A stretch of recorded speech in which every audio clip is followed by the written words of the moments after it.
संभल जामा मस्जिद के लिए मुस्लिम पक्ष को हाई कोर्ट से बड़ी राहत मिली है। हाई कोर्ट ने मस्जिद की रंगाई पुताई का बाहरी हिस्से की इजाजत दे दी है। जी हां, रमजान के महीने में ही संभल जामा मस्जिद की रंगाई पुताई की जाएगी। ईद से एक सप्ताह पहले ये रंगाई पुताई पूर्ण कर ली जाएगी। हाई कोर्ट ने इसकी इजाजत दे दी है। जैसे ही हाई कोर्ट से रंगाई पुताई की इजाजत मिली है तो मुस्लिम पक्ष में खुशी का माहौल देखने को मिला है। देखिएगा पूरी रिपोर्ट। हमारी एप्लीकेशन हमने मूव करी थी कि ड्यूरिंग रमज़ान हर साल संभल की जो जामा मस्जिद है उसमें वाइट वॉशिंग और लाइटिंग का इंतजाम होता है। इस साल भी होना चाहिए था, बट ये मामला इस वक्त कोर्ट में पेंडिंग था, तो हमने एप्लीकेशन कोर्ट से रिक्वेस्ट, पहले एएसआई को हमने एप्लीकेशन मूव करी थी। उन्होंने जब हमारी एप्लीकेशन डिसाइड नहीं करी तो हम कोर्ट के पास आए थे। कोर्ट ने आज ये डायरेक्शन दिया है कि within a week ASI lighting work complete करेगी और वाइट वॉश जो बाहरी वॉल पे होना है वो कंप्लीट करके एक हफ्ते के अंदर कमेटी को हैंड ओवर करेगी। मस्जिद कमेटी तो पिछले 100 साल से करती चली आ रही है, बट अब ये डिस्प्यूट अराइज हो चुका है, कोर्ट में मामला पेंडिंग है। एएसआई को हैंडओवर हो चुकी है मस्जिद, मतलब एएसआई को डायरेक्शन हुआ है कि वो पुताई करेगी, तो एएसआई के हैंडओवर है। ASI within a week complete करके देगी मस्जिद कमेटी। एएसआई ने क्या रिपोर्ट पेश की? एएसआई ने डिनाई करा था इसको करने के लिए, बट कोर्ट ने डायरेक्शन दिया है कि नहीं, आपको विद इन ए वीक करना है। इस ऑर्डर के बाद अब आगे क्या होगा? अब ये एप्लीकेशन तो हमारी डिसाइड हो गई है। अब तो मेन पिटीशन जो पेंडिंग है उसके लिए डेट लगाई है 8 अप्रैल की कोर्ट ने। संसद में दूसरे दिन क्या बोल गए ये नेताजी। बीजेपी सरकार को जमकर उधेड़ा। 400 करोड़ का घोटाला लेकर आए नेताजी तो सबकी चुप्पी बंद हो गई। वहां पर 400 करोड़ का घोटाला हुआ था, मैं लेकर गया था, लेकिन उस घोटाले के ऊपर कोई चर्चा नहीं हुई। मुझे जिस प्रकार से विभीषण को लंका से निकाल दिया गया था, मुझे भी उसी विभीषण की तरह उस लंका से बाहर निकाल दिया गया। मैं एक एक चीज और राज इनके जानता हूं। मैं अपनी नेत्री ममता जी का बहुत धन्यवाद करता हूं कि उन्होंने आज मुझे यह बोलने का अवसर दिया। अभी विप्लव जी बात कर रहे थे वुमेन एम्पावरमेंट की, कितना हुआ है इनकी तरफ मुझे मालूम नहीं, हालांकि मुझसे ज़्यादा भारतीय जनता पार्टी वालों को और कोई नहीं जानता। जितने बैठे हुए हैं उन सबों से सबसे संभवतः पुराना मैं ही होऊंगा और इनको मैं भली भांति पहचानता हूँ। बात महिला की करेंगे लेकिन महिला के लिए कुछ करेंगे नहीं। ये हमारी लीडर हैं जिन्होंने 40% सांसद इस लोकसभा के अंदर यहाँ पर ममता जी ने भेजा है। हमने सुना था कि 2022 में 5 ट्रिलियन इकोनॉमी बनेगी। 2014 में जब सरकार आई थी तो मैं भी उसी तरफ था और मैंने सुना था जब ये कहा गया था कि न खाऊंगा न खाने दूंगा, तब मैंने 400 करोड़ का भ्रष्टाचार, जिस खेल ने मुझे आन बान शान मान मर्यादा जिस देश के लिए मैं खेला, वहां पर 400 करोड़ का घोटाला हुआ था, मैं लेकर गया था, लेकिन उस घोटाले के ऊपर कोई चर्चा नहीं हुई। मुझे जिस प्रकार से विभीषण को लंका से निकाल दिया गया था, मुझे भी उसी विभीषण की तरह उस लंका से बाहर निकाल दिया गया। मैं एक एक चीज और राज इनके जानता हूं। मैं उस विषय पर अधिक नहीं जाऊंगा। महिलाओं के बारे में क्या इनकी राय है वह भी मैं जानता हूं। 2014 से मुंगेरी लाल के हसीन सपने सामने देखते रहे हैं और उन हसीन सपनों को कब पूरा होता हुआ देखेंगे मालूम नहीं, क्योंकि लक्ष्य ये था कि 2022 में जब अमृत काल होगा, 75 वर्ष हमारे आजादी के पूरे होंगे, तो सबके सर पर छत होगा, नल में जल होगा, नल में जल होगा, गैस होगी, बिजली होगी। लेकिन यह लक्ष्य 2047 पे चला गया। जो 2022 में होना था वो 2047 पे चला गया। इस सदन में कितने जिंदा होंगे नहीं होंगे मालूम नहीं, वो लक्ष्य देख पाएंगे या नहीं देख पाएंगे। यह रूप है, स्वरूप है कि इतना आगे बढ़ा दो कि इंसान पूछने वाला ना रहे। 5 ट्रिलियन इकोनॉमी बढ़ाने की बात है। बात यह भी थी कि 2 करोड़ नौकरियां हर साल लगेंगी।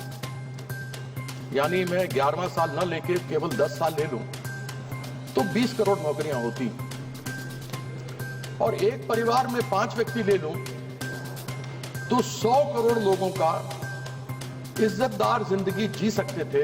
वह 20 करोड़ नौकरी करते और उनके साथ 5-5 परिवार में रहते तो 100 करोड़ लोगों को आराम से जीवन पोषण हो सकता था। लेकिन बार बार सुनने को यही मिलता है कि मोदी जी 80 करोड़ लोगों को 5 किलो राशन दे रहे हैं, 25 करोड़ लोगों को अभी गरीबी रेखा से निकाला गया, यानी कि 105 करोड़ थे गरीबी रेखा के नीचे। मैं ये कहना चाहता हूं, पैसा किसका है? जो राशन आ रहा है वो पैसा किसका है? वह पैसा उन लोग 2% लोगों का है 140 में से जो इनकम टैक्स देते हैं।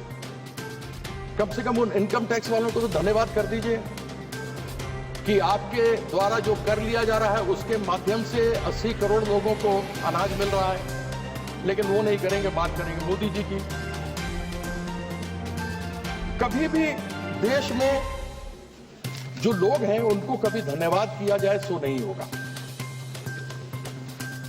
5 ट्रिलियन इकॉनमी की बात होती है, पूंजीपतियों के 14 लाख करोड़ कर्जा को माफ कर दिया जाता है, माफ कर देते हैं। उनको 20% टैक्स लगता है, हमको 30% टैक्स लगता है।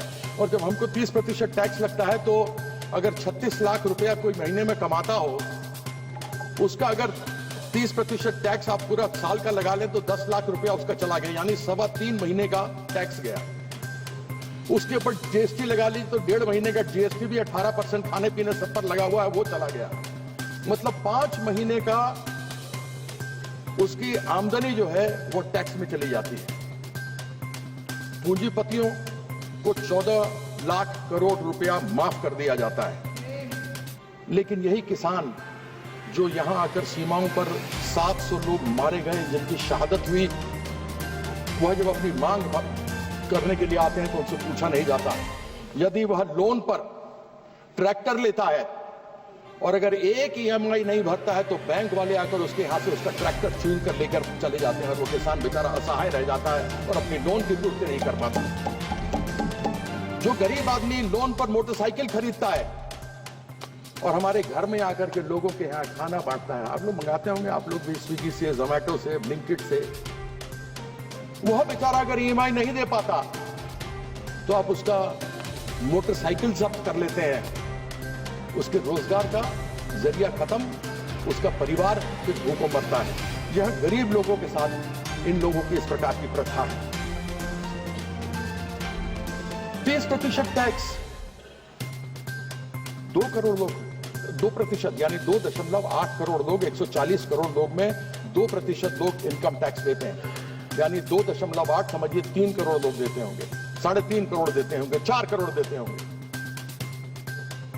वह उनको 30% में आप 12 लाख की छूट देते हैं। लेकिन एक गरीब आदमी जिसको आप 80 करोड़ लोगों को जो 5 किलो अनाज देते हैं, उसको तो न तेल मिलता है, न मसाला मिलता है, न उसके पास गैस खरीदने की क्षमता है, वो बेचारा क्या करे। ऐसे में जीएसटी पर तेल हो, साबुन हो, घी हो, पनीर हो, दूध हो, आटा हो, चावल हो, सब पर आपने जीएसटी लगाया हुआ है। और वो जीएसटी चाहे पूंजीपति हो, चाहे मध्यम वर्ग का आदमी हो, चाहे गरीब आदमी हो, सबको ही बराबर से देते हैं। अगर डायरेक्ट टैक्स जिसमें फायदा केवल वह 2% लोगों को हुआ जो इनकम टैक्स दे रहे हैं, अगर इनडायरेक्ट टैक्स में यानी जीएसटी में यदि कमी की जाए तो फिर सब 140 करोड़ लोगों को फायदा हो सकता है, उनके खरीदने की क्षमता बढ़ सकती है। लेकिन वो सोचेंगे नहीं।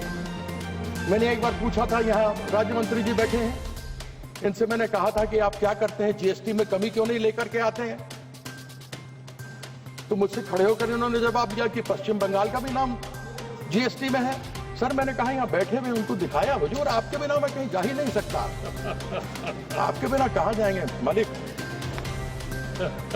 इन्होंने जवाब दिया कि पश्चिम बंगाल भी उसी में है। बिल्कुल मैं मानता हूं कि पश्चिम बंगाल भी उसी में है। टोटल 31 है राज्य, जिनमें से 20 यानी 16 में बीजेपी और 4 और मिला दे तो एनडीए मिलकर के 20 राज्यों के अंदर इनकी सरकार है।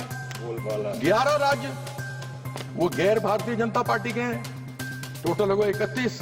साथ में इन्होंने प्रावधान जीएसटी में किया हुआ है कि केंद्र सरकार जिस दिन जीएसटी की मीटिंग होगी, जितने सदस्य बैठे होंगे उन सदस्य की 1/3 वोट का पावर सेंट्रल गवर्नमेंट के पास होगा।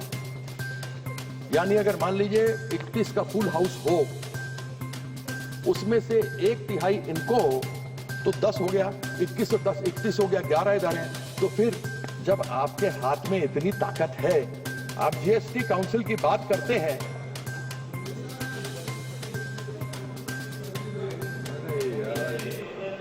सभापति महोदय यही तो कह रहा हूं, आपने बिल्कुल सही बात कही, आपने कील के माथे में मारा है डंका। बिल्कुल ठीक कहते हैं, you hit the nail on the head sir. 31 लोग इनके हैं, अगर इनके वोट में 10 मिला लूं तो 21 इनके राज्य, 20 इनके राज्य, 10 उसके ऊपर 21 लोग आए हैं, वो 30, 11 विपक्ष के, तो 30 लोग बैठे हुए हैं। तो फिर तेल, घी, पनीर, दूध, आटा, चावल पर तो ये कम कर सकते हैं क्योंकि इन्हीं की मेजोरिटी है। जीएसटी काउंसिल में तो इनको मेजोरिटी बनानी, किसी और को थोड़ा बनानी है। तो आपने जो कहा मैंने सही कहा ना अध्यक्ष महोदय, सभापति महोदय, है ना? कंसेंसस, कंसेंसस, आपने जो कहा वही फैक्ट मैंने कही आपके सामने।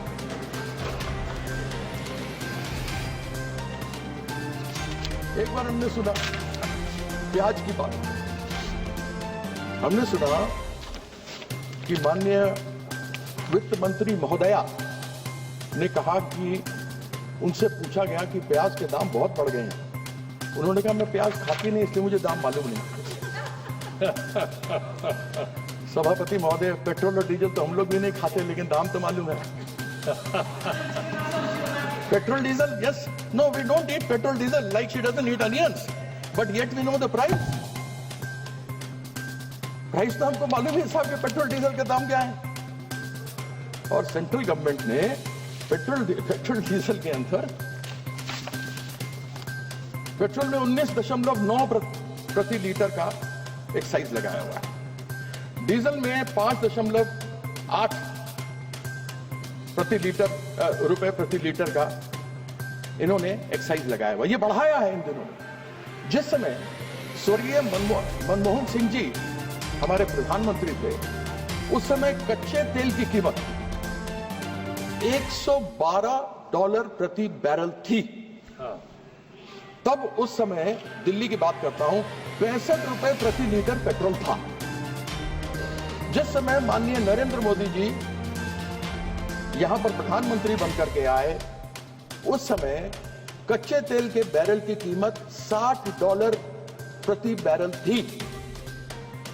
और उस समय तब बात चलती थी और हम भी खड़े करके चिल्लाते थे, बहुत हुई महंगाई की मार, पेट्रोल डीजल की मार, अब की बार टन टन टन सरकार। अब वही बोलना पड़ेगा ना क्योंकि हुआ कुछ नहीं। हम यही बोलते थे। तब था 60 रुपए प्रति डॉलर बैरल। मनमोहन सिंह जी के समय था $112 प्रति बैरल। तब था 65 रुपए। उसके बाद वो 60 से बढ़कर आज हुआ है 225 में 80 रुपए प्रति बैरल। लेकिन पेट्रोल और डीजल सेंचुरी मार रहा है। बेचारा विराट कोहली और रोहित शर्मा मारने में उसको बहुत मुश्किल हो रही है। और 3 साल से सेंचुरी पर बैठे हैं। क्यों नहीं कम करते एक्साइज? कर दे कम, और नहीं तो ले आए जीएसटी में। और फिर इन्हीं की है मेजॉरिटी। 31 राज्य 10% और मिला लीजिए, 31 के 41 में 31 ही है, 31।